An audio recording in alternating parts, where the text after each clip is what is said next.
আপনাদের যাদের ঘরে উঠতি বয়সের ছেলে অথবা মেয়ে রয়েছে, যারা আপনাদের ফোনটা ব্যবহার করছে বা আপনার পরিবারের অন্য কারো স্মার্টফোন ব্যবহার করছে, তারা যেন কোনো পর্ন ওয়েবসাইটে ঢুকতে না পারে বা পর্ন কোনো ওয়েবসাইট সার্চ করে বের করতে না পারে, আজকে সেই সেটিংসটা আমি আপনাদেরকে দেখাবো, যেটা আপনাদের জন্য অত্যন্ত গুরুত্বপূর্ণ এবং সব থেকে বেশি কাজে লাগবে আপনাদের যাদের ঘরে সন্তান রয়েছে।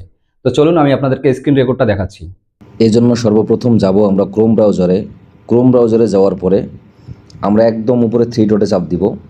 থ্রি ডটে চাপ দেওয়ার পরে আপনারা এখানে খুঁজে দেখবেন সেটিংস অপশনটা কোথায় রয়েছে। একদম নিচে রয়েছে সেটিংস অপশন, আমরা সেটিংসে চাপ দিলাম। সেটিংসে চাপ দেওয়ার পরে আমরা এখন ঠিক এখানে চলে আসলাম। এখানে আমরা খুঁজে নেব প্রাইভেসি অ্যান্ড সিকিউরিটি। এই যে প্রাইভেসি অ্যান্ড সিকিউরিটিতে চাপ দিলাম। চাপ দেওয়ার পরে আমাদের মূল যে জিনিসটা যেটা আমাদেরকে অফ করতে হবে, যেটা অফ করলে আমাদের এই ফোন থেকে কেউ কখনো কোনো পর্ন ওয়েবসাইটে প্রবেশ করতে পারবে না। তো সেটা আমি আপনাদেরকে একটু দেখাচ্ছি। আপনাদেরকে চলে আসতে হবে একদম নিচে, একটু নিচে। নিচে আসার পরে আপনাদেরকে দেখতে হবে ইউজ সিকিউর ডিএনএস। এখানে আছে ইউজ সিকিউর ডিএনএস, এখানে চাপ দিতে হবে। চাপ দেওয়ার পরে is your correct service provider, আমাদেরকে একদম নিচের চুজ অ্যানাদার প্রোভাইডারে চাপ দিতে হবে।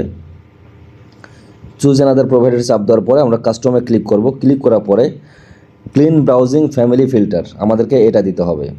ক্লিন ব্রাউজিং ফ্যামিলি ফিল্টার যদি আমরা দিই তাহলে কিন্তু আমাদের কাজটা শেষ। আর আমাদের এই ফোন থেকে, এই ডিভাইসটা থেকে কেউ কখনো কোনো বাজে বা কোনো অ্যাডাল্ট কোনো ওয়েবসাইটে ঢুকে কোনো কিছু ভিডিও দেখতে পারবে না।